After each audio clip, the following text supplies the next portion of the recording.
But first, America decided on Tuesday night that Donald Trump had become the 47th president of the United States. He returns to the White House after his first term between 2017 and 2021 as the 45th president.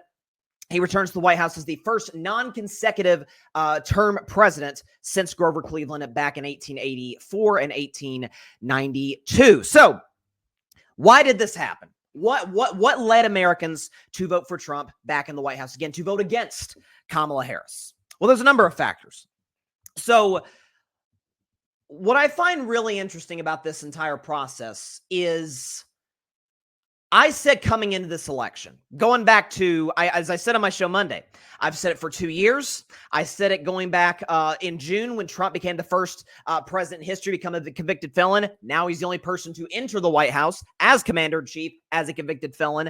I said it then, said it even, I guess as recently as Monday, that I thought if voter turnout was high, notice I said that, Donald Trump returning to the White House was an impossibility. Now, dead wrong in the election. I was way off. I thought Kamala would take 6 of the 7 swing states. She went over. Donald Trump took all 7. Took the blue wall, Pennsylvania, Michigan, Wisconsin, took Georgia and North Carolina, took Nevada and Arizona. Clean sweep across the board. And as an added bonus for the Republicans, they won the popular vote. As we say here today, they got a 4. They're not totally done counting the votes, but as we say here today, Trump's got about a 4 million vote lead ahead of Kamala Harris, which, as a guy who is not a fan of the Electoral College, I'll say that in the front end at all. Maybe this can convince Republicans got to get on my side on this. Whatever. We can debate that another day. James Carville was a famous strategist with Bill Clinton. Very, very well-known Democrat, very powerful Democrat back in the day, back in the 1990s. And when Republicans were in a stretch where they would win 3 consecutive presidential elections, Ronald Reagan back-to-back in 80 and 84, George H.W. Bush in 1988, you had a Bill Clinton come around in 1992, who's kind of at that point somewhat of a political outsider. Sure, he was governor of Arkansas. Sure, he'd had a history in politics prior to becoming president sworn in 1993. But they were able to tap into something that voters, at the end of the day, we saw yesterday, and we saw Tuesday. It's the economy, stupid. It is not only the economy, it's the border to a certain degree, stupid. Here's the fact of the matter. Democrats' platform, and I don't think it was necessarily flawed, at least until you look at what surrounded it. What surrounded it was that Donald Trump was a fundamental threat to democracy. This is a guy who won a free and fair election in 2016. Lost a free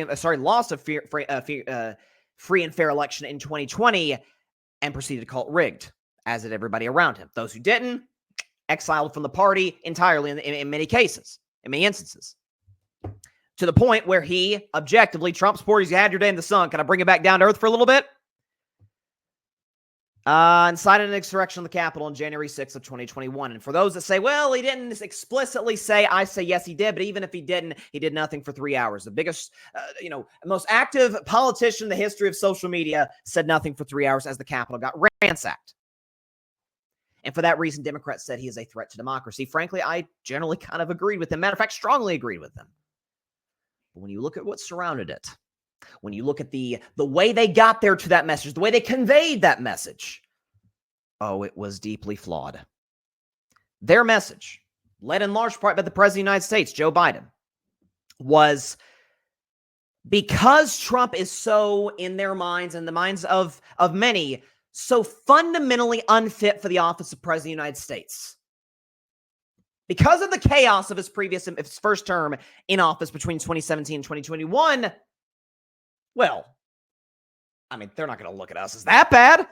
We do accept free and fair elections. Both President Biden and Vice President Harris, who lost the election, did in fact do that. The Democrats, mostly across the board, did.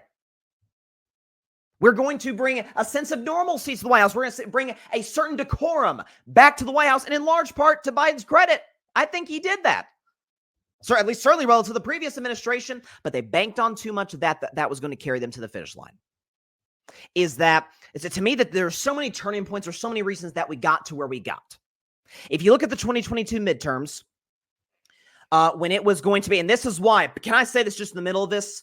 Can we, I cannot emphasize this enough because this drives me up a wall with politics. And it's not Republican or Democrat. It's polls.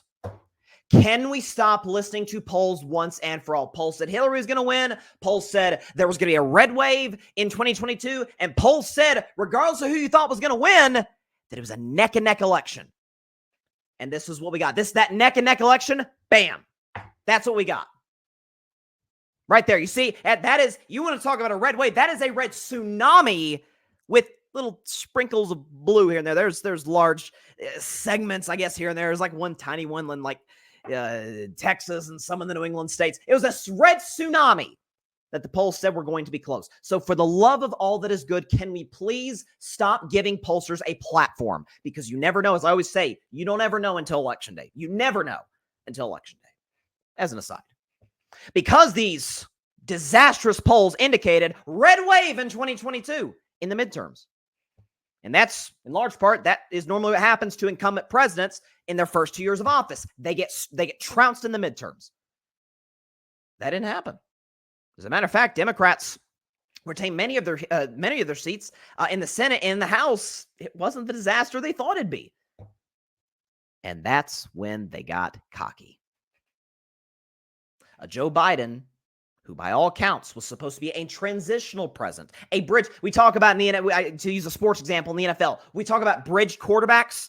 We talk about guys who, like the Patriots, for example. Jacoby Brissett is a bridge quarterback to Drake May. Alex Smith was their franchise quarterback for a while, but once the Chiefs drafted Mahomes, it was only a matter of time. Alex Smith was a bridge quarterback to Mahomes. Joe Biden was supposed to be a bridge president for a new generation of leaders, such as potentially Kamala Harris. He says, no, I'm not going to run. I am going to run for re-election. And in the process, I'm going to continue. The party, in large part, is going to continue to do something that I think both sides in their own ways have been guilty of, but Democrats lost. Matter of fact, got trounced in the election. We've got to give them the bulk of the blame today. Is the fact that, in no other uncertain terms, Democrats are really, really bad at lecturing, at telling the voters what is important. If you think about the fact in Hillary in 2016, I am a strong proponent. And by the way, folks, I say this as a political independent. I did not vote for Trump. Matter of fact, I voted for Kamala Harris as a political independent. But being an independent allows you to be able to criticize both parties. That's the beauty of it. In 2016, Hillary Clinton, in my humble opinion, matter of fact, strong opinion, I do not believe she was the best candidate that the Democrats could have put forward. Strongly believe that. But Democrats said, Ruth Bader Ginsburg, a proponent of this, she said, I'm not going to be replaced by Barack Obama. I'm going to be replaced in the Supreme Court by the first female president. That backfired. Justice Ginsburg passed away during Trump's administration. She got replaced by Donald Trump. If you think about the fact, in 2024, kind of a similar thing with Kamala Harris, in the sense that we're not going to lecture you about Kamala necessarily being the first president, all that. Matter of fact, I think Kamala was actually kind of intent that I'm not going to make that the center of my campaign the way Hillary Clinton did. But what the Democrats are going to do over the course of 4 years, when people complain about inflation, when people complain about the fact that objectively the border was a disaster. Well, Bryson, they put up a border bill in 2024. Why did it take them that long? Yes, I blame Donald Trump for that border bill coming through because he called top Republicans, in particular the Speaker of the House, Mike Johnson, got that sucker blocked. And as a result, Border Patrol, all these different things that could have helped the crisis down there did not happen. My question is, why did it have to get to that point? It's a thing in sports that drives me crazy. Anytime that a team loses a close game by the skin of their teeth and they say, that's the ref's fault, my response is always the same. If you needed the ref to make the call, if you rely on that call to win you the game, you didn't play well enough to win the game. Point blank. If you needed Trump to, if you had to worry about Trump interfering, you didn't do a good enough job in the 3 years prior. Democrats didn't take accountability for that. Something else I've heard from liberals today, some, not many, but some, in the national media is, hey, I mean, the economy's doing well. And by the way, I get it, and I don't want to sound like an elitist right here. God knows I don't want to sound like that. But by the numbers, the economy has absolutely objectively improved. Inflation has come down since when Inflation hit its highest point in the early parts of the Biden administration. The economy has gotten better objectively. There's no question about it. But what Democrats would say, hey, why get us about the economy? And, we are, while you guys are, you as in conservatives, Republicans, or just American voters are complaining about this, we're busy working on it. We don't have time to market our product. That's your job. That would be like if a quarterback said, hey, I'm reading defenses. I'm evading pressure. I'm doing the best of my ability in terms of throwing the football. I'm doing all these things. What do you want me to do? Be good with the media? Yeah, that's part of your job description. You are supposed to be good with the media as a quarterback. You are supposed to sell your ideas. That's the whole point of winning office. That's the whole point of running elections. Winning elections is selling your ideas to the American people. And when it's all said and done, because they couldn't, Republicans said, you know what? Donald Trump is really flawed. So what we will do, we've got his base. MAGA is with Trump till the end. What we are going to do is, because the Democrats can't highlight their greatest attributes and aspects, we're going to expose their blind spots. We're going to expose the fact that they have, in large parts, fallen prey to the far left, as it relates to not even just anti-Israeli protest, anti-Semitic protest on these college campuses. We are going to expose the fact that Kamala Harris, in an ad, and again, by the way, I want to say on the front end, anybody who's trans out there, I love you the same as I do everybody else, and I think anybody who is dehumanizing them in any way is disgusting, and I've seen that in large parts from the right. But the stats show, the early returns show that ad that the Trump campaign ran when Kamala Harris said that I think it was from when she ran for president the first time in 2020, that she would have the federal government pay for sex changes for prisoners, for those that are incarcerated. And folks, Charlamagne the guy on the Breakfast Club and others were like, hey, tell me, this is my taxpayer dollars going to? Nothing against transgenders at all, but that's at the top of the agenda. I don't think it was for Kamala Harris. The Republicans did a better job of campaigning on that than she did at going back on it or trying to turn that around. Republicans also did this. Democrats, one of their major issues is they relied too much on legacy media. They relied too much on Fox News, on CBS, on The View, on all these CNN. Republicans said, no. That's not where the audience is. The audience is on podcasts. The audience is now in a digital sense. Joe Rogan, the interview with Donald Trump, I think if the numbers serve me correctly, I think it was like 40-something million people watched the interview with Joe Rogan. Joe Rogan, like or dislike him, and I have my issues with Joe Rogan, he's got a gigantic audience, primarily men. You don't think Kamala Harris could have maybe helped her? Because personally, I find Kamala, agree or disagree with her policy, I find Kamala Harris to be a relatively likable human being. I do. Maybe that's just me being, maybe I'm reading the room wrong.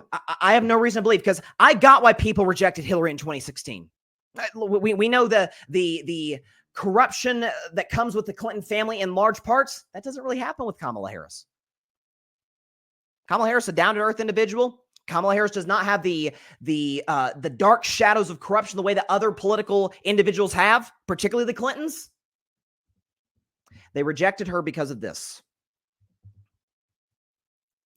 They rejected her because issues that the voters were clamoring about.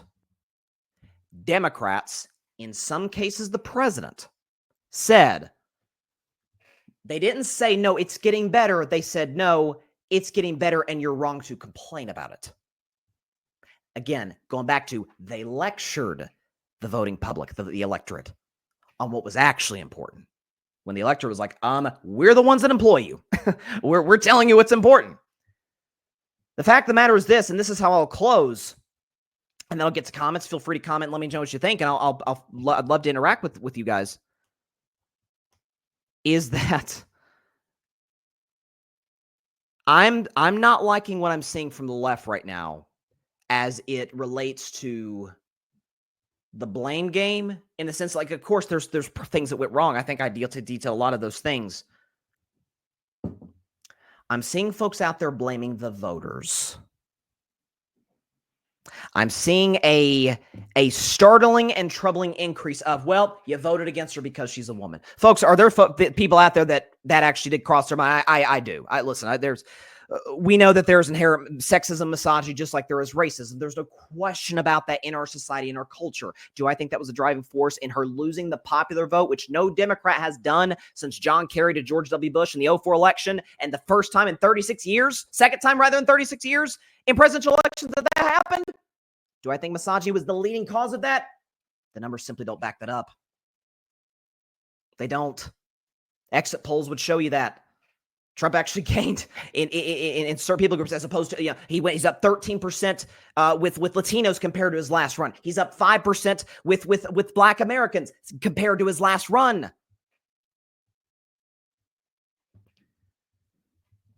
If the platform, and again, it's been 3 days since the darn election. Actually, not even 3 days at the time that we're live, as opposed in terms of when the results came out, early Wednesday morning, 2 a.m. around that time.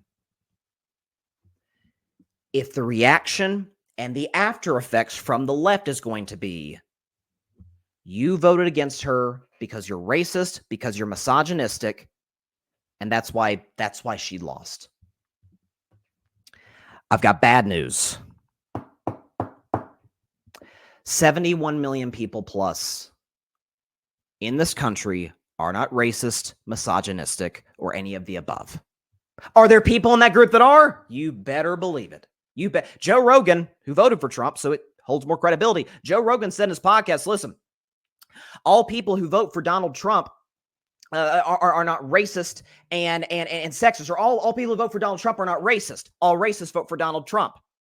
And I agree with that statement. I've yet to see any white guy down the street, waving the Confederate flag saying, hey, vote for Kamala today. It makes sense. To paint all of them as that will continue to cost you in the 26 midterms. It will cost you in 28, and even moving forward from there. Democrats, more than anything, have to do a significantly better job at selling their ideas and stop freaking lecturing people. Stop telling the voters what's important. Let the voters decide, well, we've got the information, that we got these things that Biden did well. Sell them then. Do a better job of conveying that in a message that anybody can buy into. Don't say, no, it actually is going well, and how dare you criticize me? How dare you, you question it? Hey, democracy.